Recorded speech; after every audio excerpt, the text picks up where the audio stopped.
Graças a Deus, nós louvamos o nosso Deus na manhã desse dia, gratos pelo privilégio de começarmos a semana juntos como igreja, cantando louvores ao nome de Deus, com a participação dos nossos filhos e todos com o objetivo de aprendermos mais a respeito do nosso grande Salvador. Sejam todos bem-vindos, irmãos. Nós os acolhemos com alegria. Vamos abrir a palavra de Deus na primeira carta de Paulo aos Coríntios, capítulo 5. Hoje pela manhã eu gostaria de falar sobre como o apóstolo Paulo e toda a Escritura, na verdade, nos ensinam como tratar a questão do pecado em nosso meio.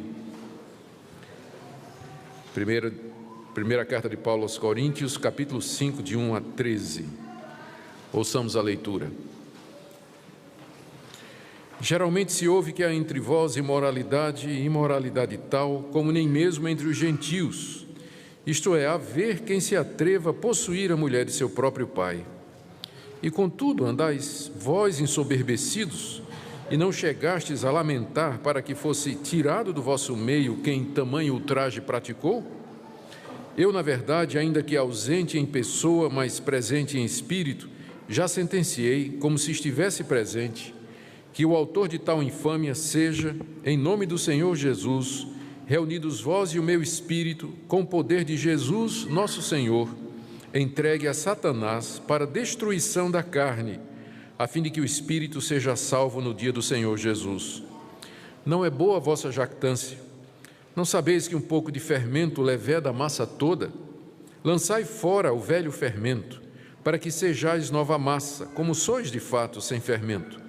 Pois também Cristo, nosso Cordeiro Pascal, foi imolado. Por isso celebremos a festa não com o velho fermento, nem com o fermento da maldade e da malícia, e sim com os asmos da sinceridade e da verdade. Já em carta vos escrevi que não vos associasseis com os impuros. Refiro-me com isso não propriamente aos impuros desse mundo, ou aos avarentos, ou roubadores, ou idólatras, pois neste caso terias de sair do mundo. Mas agora vos escrevo que não vos associeis com alguém que, dizendo-se irmão, for impuro, ou avarento, ou idólatra, ou beberrão, ou roubador. Com esse tal, nem ainda com mais. Pois com que direito haveria eu de julgar os de fora? Não julgais vós os de dentro? Os de fora, porém, Deus os julgará. Expulsai, pois, de entre vós o malfeitor. Queridos, em todo lugar nós vemos o impacto do relativismo da pós-modernidade na nossa cultura. Coisas que alguns anos passados seriam consideradas impensáveis, pelo menos para acontecer em público, hoje se tornou rotina. Os meios de comunicação divulgam abertamente comportamentos e estilos de vida que chocam aqueles de entre nós que vivemos numa outra geração. O relativismo diz que, o nome já indica, verdade é absoluta. Aliás, não é absoluta, ela é relativa. E que as pessoas definem o que é verdade para elas. O que é verdade para mim pode não ser para você. E quando esse pensamento domina uma cultura, o certo e o errado se torna absolutamente algo dentro das pessoas. O que é certo para mim não é certo para você. O que você considera errado não é errado para mim. E fica faltando referenciais, e, portanto, cada um se sente à vontade para fazer o que quiser, e se instala, então, o espírito do politicamente correto. Politicamente correto é você não criticar ninguém, você conviver com todo mundo, você considerar que cada um tem o direito à sua opinião e viver da maneira que quer, sem que você diga ou emita um juízo de valor, porque fazer isso seria politicamente incorreto. Você está julgando, para usar a expressão evangélica. E o ruim é quando esse espírito entra na igreja, onde as pessoas entendem que, mesmo os evangélicos, acham que moralidade, certo e errado, é uma coisa relativa, e que não é papel da igreja ficar dogmatizando ou dizendo isso está certo ou isso está errado, e onde qualquer pessoa que chega com uma opinião de valor sobre um determinado comportamento é logo chamado de juiz. Você não pode julgar, você está julgando. Só quem julga é Deus. Está escrito, não julgarás, para que não sejais julgados. O apóstolo Paulo enfrentou um problema dessa natureza, porque, embora isso seja muito típico da época que nós estamos vivendo, que a gente chama de pós-modernidade, mas o homem sempre foi pós-moderno. Nesse sentido, ele sempre relativizou a verdade para poder viver no pecado com a consciência tranquila. E não, isso é claro aqui, é óbvio que Paulo estava enfrentando esse tipo de problema na igreja de Corinto, uma igreja que ele havia fundado, mas que logo depois se desviou de alguns dos princípios que ele havia ensinado. O problema lá na igreja de Corinto era duplo. Primeiro, tinha um membro da igreja que estava vivendo com a mulher do seu pai. Não é a mãe, não é que aí já seria demais, mas era a madrasta. O pai provavelmente tinha casado uma segunda vez e o filho estava vivendo com a madrasta. Então, tanto o pai quanto o filho se serviam da madrasta. E o filho era membro da igreja, eu ia dizer, da igreja presbiteriana de Corinto, mas não tinha igreja presbiteriana naquela época, né? Ele era membro da igreja de Corinto. Ele era considerado por todos como um irmão, mas era sabido na igreja de que ele tinha relações com a mulher de seu pai, com a sua madrasta, e vivia nisso abertamente. E pior, esse tipo de comportamento se tornou conhecido da igreja de Corinto. Paulo diz aqui que geralmente se ouve, ou seja, já era notícia, já era público na própria cidade. E Paulo está indignado porque ele diz que nem os pagãos faziam isso. Os gregos eram muito abertos para esse tipo de comportamento. A poligamia, a homossexualidade e até a bestialidade eram aceitos na cultura grega, embora veladamente. Era feito ocultamente. O homem era casado, tinha sua mulher, mas ele tinha lá as suas concubinas, mas isso era mantido como que era alguma coisa socialmente aceitável, mas era no submundo. Era assim, ninguém falava muito sobre isso, mas esse caso era aberto. Por isso que Paulo diz, nem entre os pagãos se faz assim, pelo menos eles escondem, né? Pelo menos eles disfarçam, mas é aberto isso, a igreja está sabendo disso, todo mundo está sabendo disso. Então esse era o primeiro problema. Mas o segundo, que parece que era pior do que o primeiro, é que a igreja estava aceitando aquilo. A igreja achava, não sei se achava como normal, mas pelo menos não havia nenhuma atitude da parte da igreja e da liderança da igreja para corrigir essa perversão, essa fornicação, que é o nome que se dá às relações sexuais entre pessoas que não são casadas e que estava envolvida adultério, já que a mulher era casada com o pai dele. Então era um caso muito complicado e a igreja estava omissa. A gente não sabe qual era a razão. Talvez o pai e o filho eram pessoas influentes na igreja, pessoas de recursos na sociedade, a igreja não queria causar um escândalo, partir para o confronto, ou enfim, qualquer que seja a razão, o fato é que aquilo estava sendo tolerado. As pessoas como que fechavam os olhos, não queriam encarar aquela situação. Como é que Paulo aborda aquilo? Ele está indignado, né, pela maneira como ele escreve aqui. Ele está bastante possuído do que chamaríamos de uma ira santa que a igreja deveria ter tido. Paulo está possuído de uma ira santa porque o nome de Deus está sendo blasfemado, o Espírito Santo está sendo entristecido e há uma série de outras consequências. Mas pacientemente ele coloca algumas orientações para a igreja, para no final dizer à igreja que aquela pessoa tinha que ser excluída, ela não podia mais continuar como membro da igreja, ela tinha que ser excluída. Só que ele coloca algumas argumentações que nos ajudam a entender não somente aquele caso, mas qualquer outro caso de pecado em nosso meio, na nossa vida e na comunidade. Como deve ser tratado? Como deve ser visto? Será que a gente tem que tolerar qual é a diferença que às vezes nós dizemos assim, a gente tem que tolerar o pecador, mas não o pecado dele? Como é que é isso? Então, esses princípios, eles servem de roteiro para nós, de orientação sobre como tratar isso. Paulo vai trazer 5 argumentos aqui, 3 deles baseados na festa da Páscoa. A festa da Páscoa era uma instituição judaica e a igreja de Corinto tinha tanto judeus como não judeus na sua constituição, na sua membresia. E com certeza os não judeus, porque o cristianismo é baseado no Antigo Testamento, já tinham aprendido a respeito das festas de Israel e dos costumes judaicos e como eles prefiguravam a Cristo. A festa da Páscoa foi instituída por Deus, está lá no capítulo 12 do livro de Êxodo. Ela comemorava a saída do povo de Israel do Egito. E o foco aqui é a maneira como a Páscoa tinha que ser celebrada.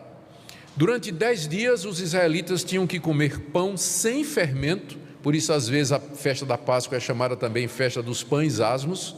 10 dias comendo pão sem fermento, e no final dos 10 dias, eles imolavam, sacrificavam um cordeiro que tinha que ter 1 ano de idade, não podia ter defeito, e que então ele era comido ali na família, junto com ervas amargas e pão asmos.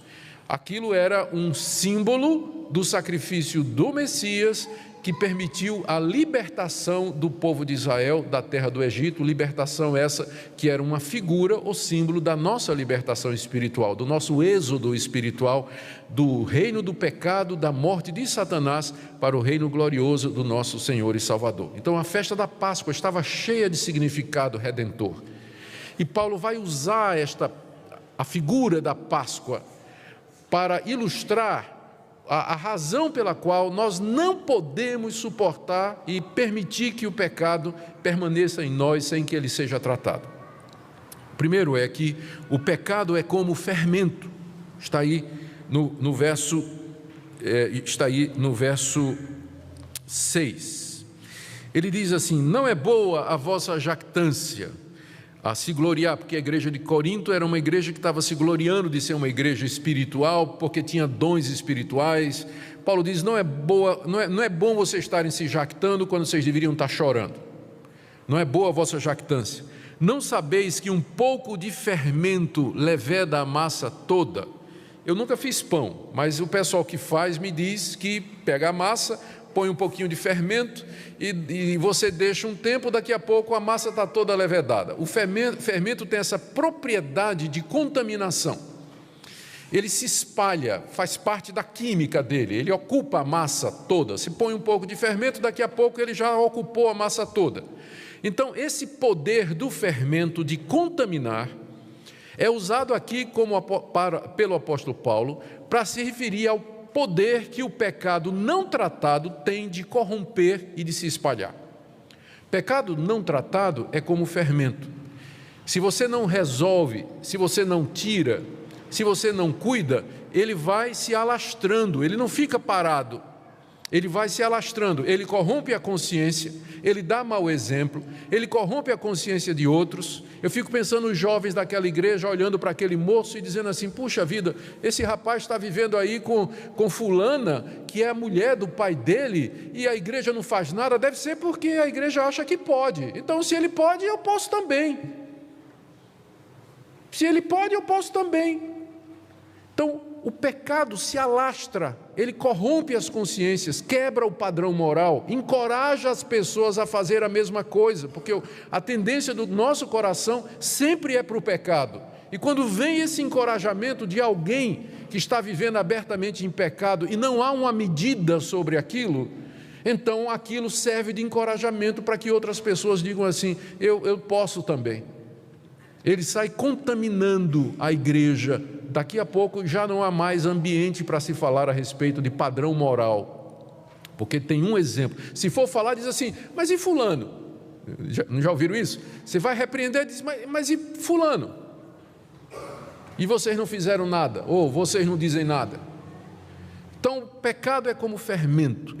Se você deixa, ele vai corrompendo. E isso não só na vida pública da igreja, mas individualmente. Individualmente, você começa devagarzinho, se admite o pecado na sua vida, você não trata do pecado, você não se arrepende, você não muda, e aquilo vai amolecendo os padrões morais, vai corroendo a sua consciência. Daqui a pouco você tem coragem para fazer uma coisa mais grave, daqui a pouco você tem coragem de fazer isso mais, você vai avançando, vai fazendo cada vez mais, porque o pecado é como fermento, ele se alastra, ele não vai ficar parado, ele vai contaminar, ele vai crescer como um câncer. Ele vai crescer como um câncer. Segundo o argumento de Paulo aqui, é por isso que ele fala aqui no início do verso 7, não é? Lançai fora o velho fermento, para que sejais uma nova massa. Essa é a atitude que ele diz para a igreja. Tem que lançar fora o fermento para que nós sejamos uma massa pura, sem contaminação. O segundo argumento dele está no final, no final do verso 7, onde ele faz uma referência a Cristo, nosso Cordeiro Pascual. Verso 7, lançai fora o velho fermento para que sejais nova massa, como sois de fato sem fermento. Foi assim, ou foi por isso que Cristo morreu, e é esse o significado da morte do Cordeiro Pascal. Continuando a leitura, pois também Cristo, nosso Cordeiro Pascal, foi imolado. Por que Paulo diz, meus irmãos, vocês estão sem fermento? Ele quer dizer sem pecado. A razão é porque Cristo, o Cordeiro Pascal, ele já foi imolado. Aquele cordeiro que era imolado, sacrificado na Páscoa, era um símbolo de Cristo e do seu sacrifício para não somente tirar a nossa culpa, mas para nos livrar do poder do pecado. Ele já morreu, ele já sofreu, já derramou o seu sangue, para que nós vivêssemos sem pecado. O cordeiro já foi sacrificado, então não faz sentido continuar a comer pães asmos. A festa era assim, 10 dias, pão sem fermento. No 11º dia, o cordeiro era sacrificado e agora estava liberado. Não precisava mais aquela figura do pão sem fermento. Ou seja, a morte de Cristo representa a libertação não somente da culpa do pecado, mas do poder e do domínio do pecado sobre nós. Foi por essa razão que ele foi sacrificado. Eu acho que isso às vezes não é bem entendido. As pessoas olham para a cruz, o sacrifício de Cristo, e pensam assim, ele morreu para pagar os meus pecados. É verdade, e glória a Deus por isso, porque nossos pecados precisam de pagamento, de fato precisam, mas é muito mais do que isso. Ele morreu também para nos livrar do poder do pecado, do domínio do pecado, para que nós possamos ser uma nova massa, possamos ser uma massa sem fermento, para que nós possamos andar nesse mundo em santidade, em pureza de vida. O Cordeiro já foi sacrificado, então é uma contradição uma pessoa se dizer cristã e ainda continuar vivendo nos mesmos pecados pelos quais o Cristo que ele acredita morreu. Irmãos, o Cordeiro já foi imolado. A festa da Páscoa já se cumpriu na cruz. É por isso que nós não celebramos Páscoa. Nós celebramos a ceia, que é o símbolo do que ele fez na cruz. Terceiro argumento de Paulo. A vida cristã é uma festa. E que coisa boa, não é? Amém? A vida cristã não é um velório. Velório é um lugar de tristeza. A única coisa parecida com velório que tem na vida cristã é que a gente está enterrando o pecado, só que a gente não chora por isso. A gente chora quando a gente enterra nossos amigos e nossos familiares, os nossos queridos, mas na vida cristã é festa. Nós celebramos a vitória do Cordeiro, celebramos a nossa libertação, como a Páscoa era uma festa. E essa é a comparação que Paulo faz aqui, no verso 8. Por isso, celebremos a festa. A festa aqui é a vida cristã, é a vida da igreja. Ela é uma festa no sentido de que é só vitória, o Cordeiro já foi sacrificado. Mais que isso, ele ressuscitou dos mortos. Então, ser cristão é uma festa. Os cristãos deveriam ser o povo mais feliz do mundo. Celebra a festa direto, com a vantagem que não tem ressaca. Só festa. alegria o tempo todo e não só fim de semana. Celebremos a festa. Só que essa festa, veja o que Paulo diz, ela não é com fermento velho, nem com fermento da maldade e da malícia. Essa é uma festa onde não entra a malícia e a maldade, da mesma forma que na celebração da festa da Páscoa o fermento estava excluído. Mas celebremos a festa com os asmos, o pão sem fermento, da sinceridade e da verdade. É isso que alegra o crente, sinceridade e verdade. Existe uma alegria na santidade, irmãos, que nada pode comparar. O crente se diverte em ser justo, é nisso que ele fica feliz, quando ele pratica a verdade, quando ele diz a coisa certa, quando ele exerce amor e misericórdia com alguém, quando ele pratica a justiça, quando ele anda nos caminhos de Deus, aquilo é a alegria do coração dele, ele tem prazer na santidade, enquanto que muita gente olha assim para a santidade como sendo um negócio chato, né? Puxa vida, tem que ser honesto, né? Tem que ser puro, tem que dizer a verdade, que trem chato. Não, para o crente verdadeiro é uma alegria praticar a verdade. Ele tem prazer na santidade. Leia o Salmo 119, você vê ali um crente do Antigo Testamento, Davi dizendo: Deus, a alegria da minha vida é praticar a tua palavra, como amo a tua lei. É uma festa, mas é uma festa santa, que não pode ser celebrada com os asmos da malícia e da maldade, mas da sinceridade e verdade. Quarto argumento de Paulo: existe lugar para separação na vida cristã. Às vezes, a separação é necessária para manter a pureza da igreja. Olha o que Paulo diz aí, a partir do verso 9: já em carta eu escrevi que vocês não se associassem com os impuros. Bom, então, a gente está sabendo que essa primeira carta aos Coríntios, na verdade, é a segunda, né? Porque ele já tinha escrito uma carta antes, e sobre o mesmo assunto. Paulo já tinha mandado uma carta para aquela igreja, dizendo: meus irmãos, não se associem com gente impura. A gente não sabe por que Paulo tinha dito isso, talvez fosse o mesmo problema.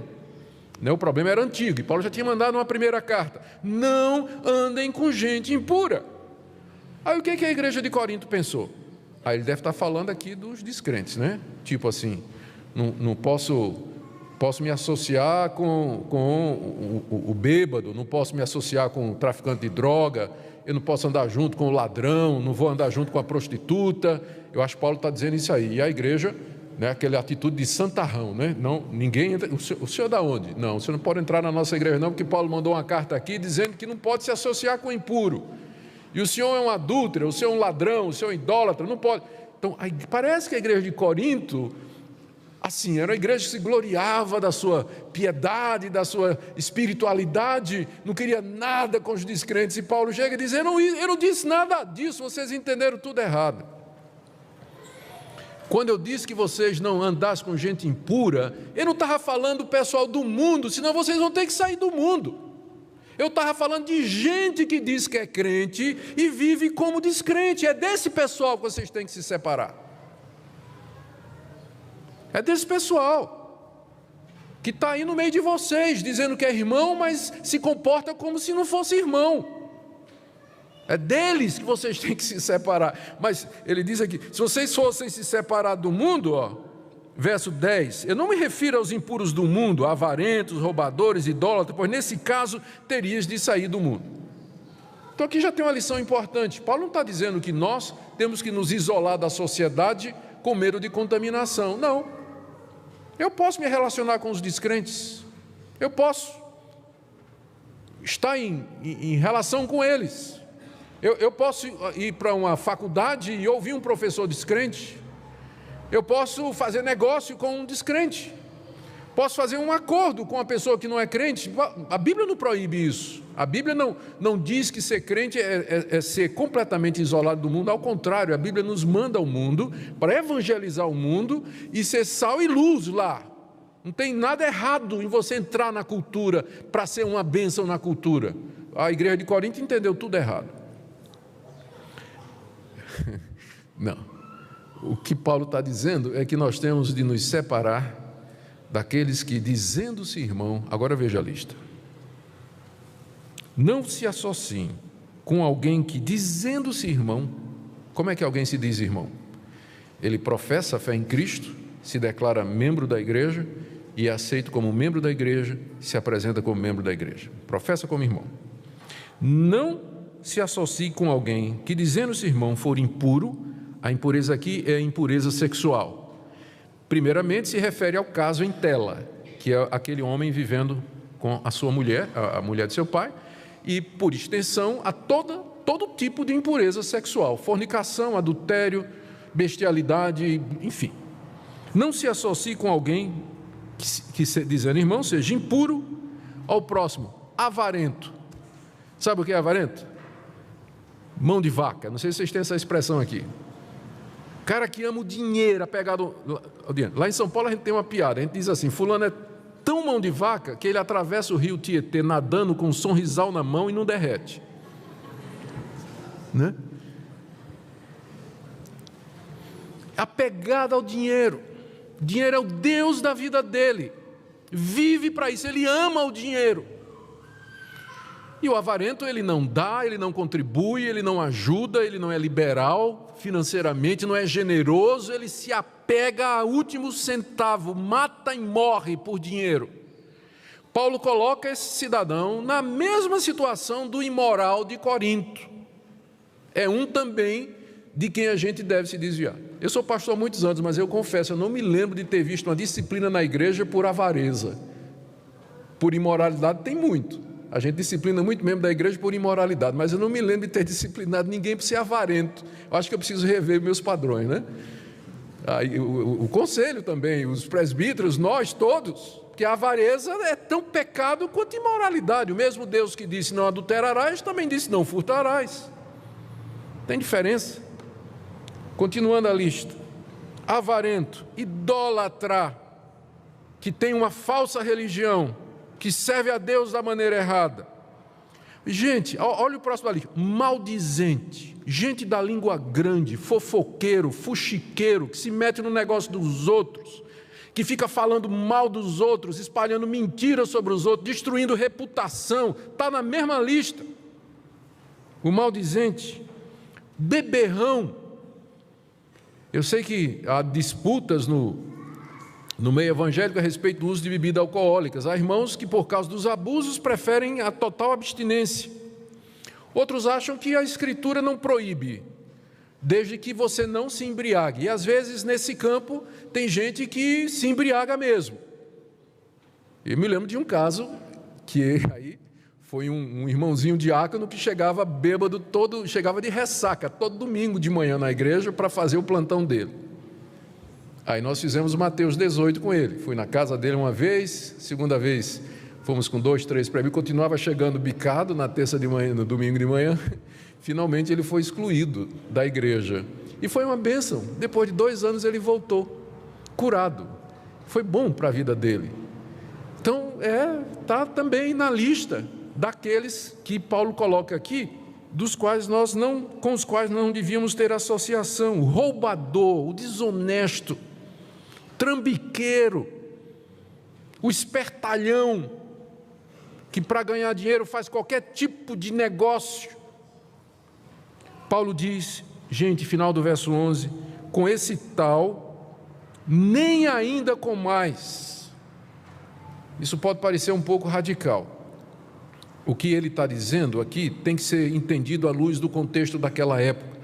As igrejas cristãs no início, elas festejavam muito, elas se reuniam nas casas e tinha festa, eles comiam juntos.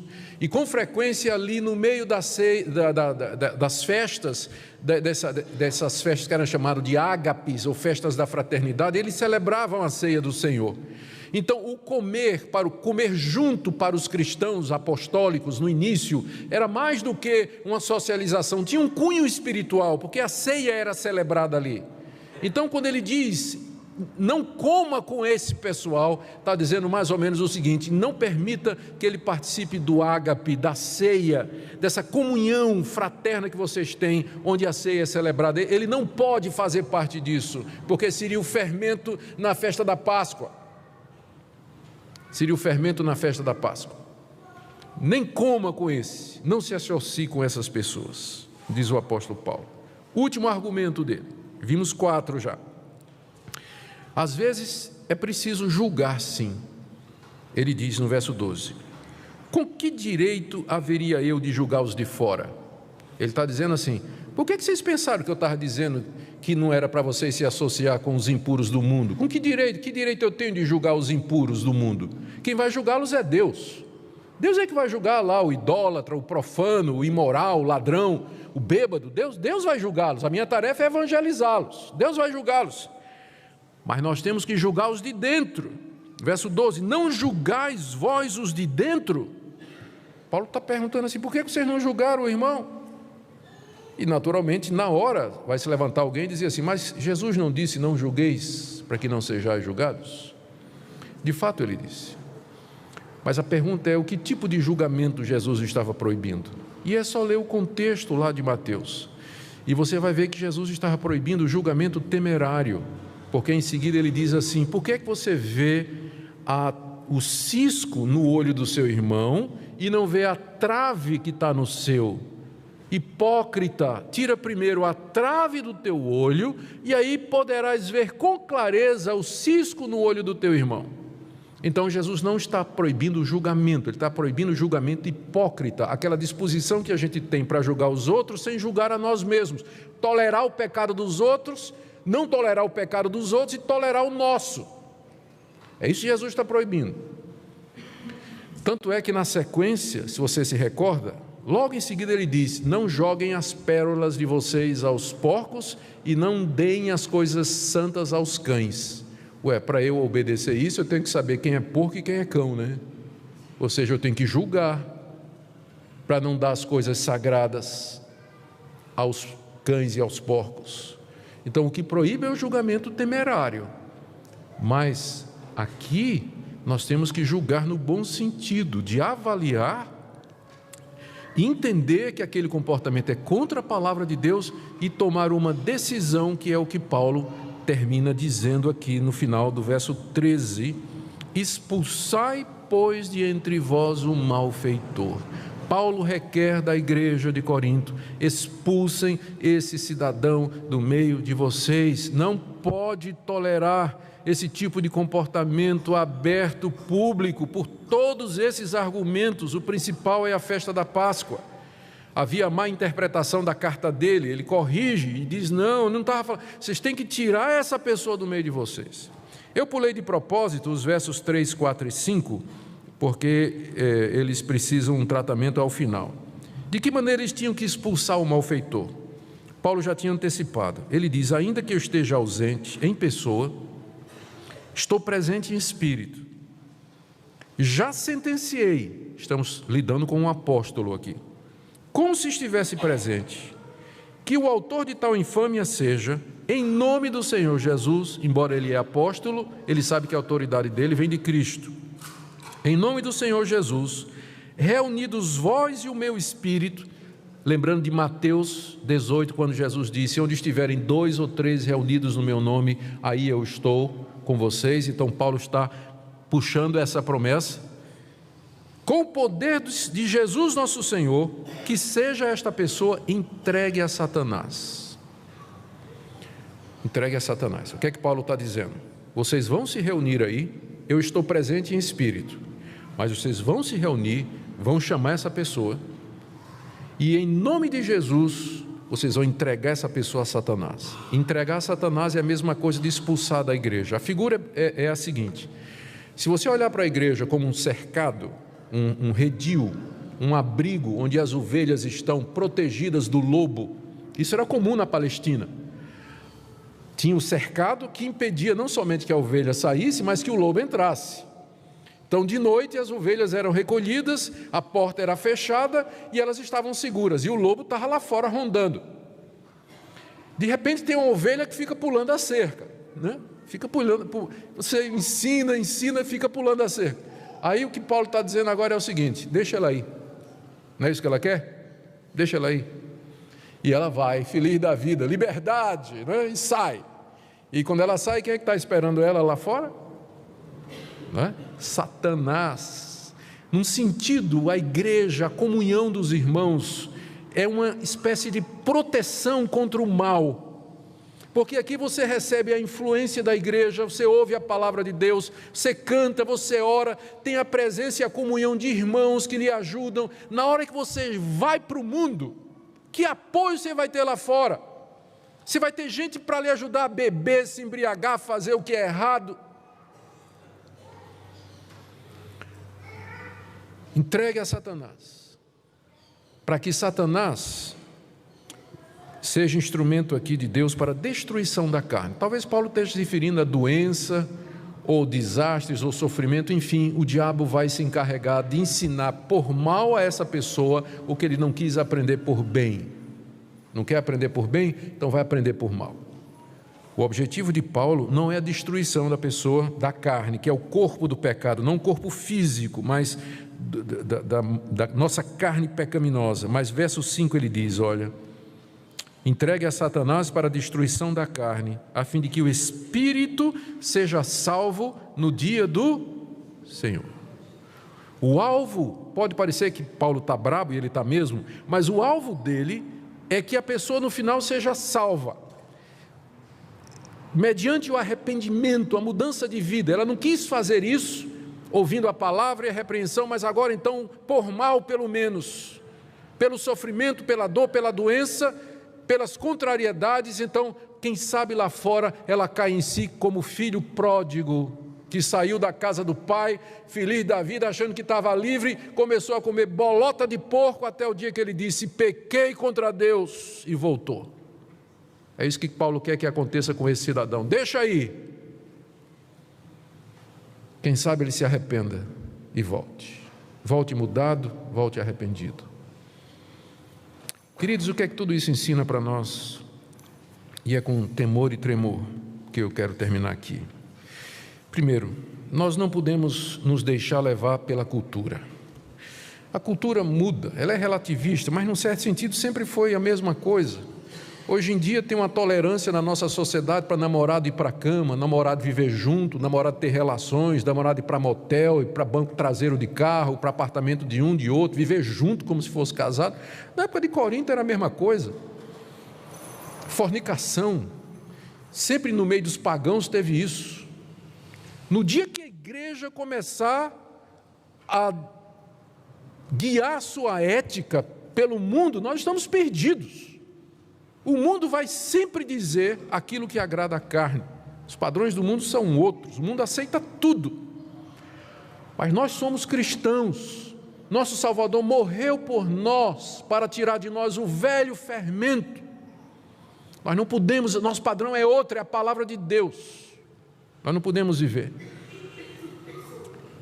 Não podemos viver pelos padrões do mundo. Eu sei que a tentação para os jovens é grande. Hoje em dia começa a namorar muito cedo e casa muito tarde. Começa a namorar com os 13 anos para casar aos 30. O que é que vai fazer nesses 17 anos? Pensa que eu sou bobo?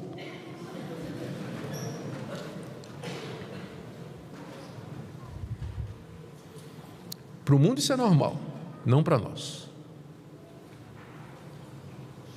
Arrumar namoradinho, né? Ficar, essas coisas. Não. Não como cristão, não. Claro que não.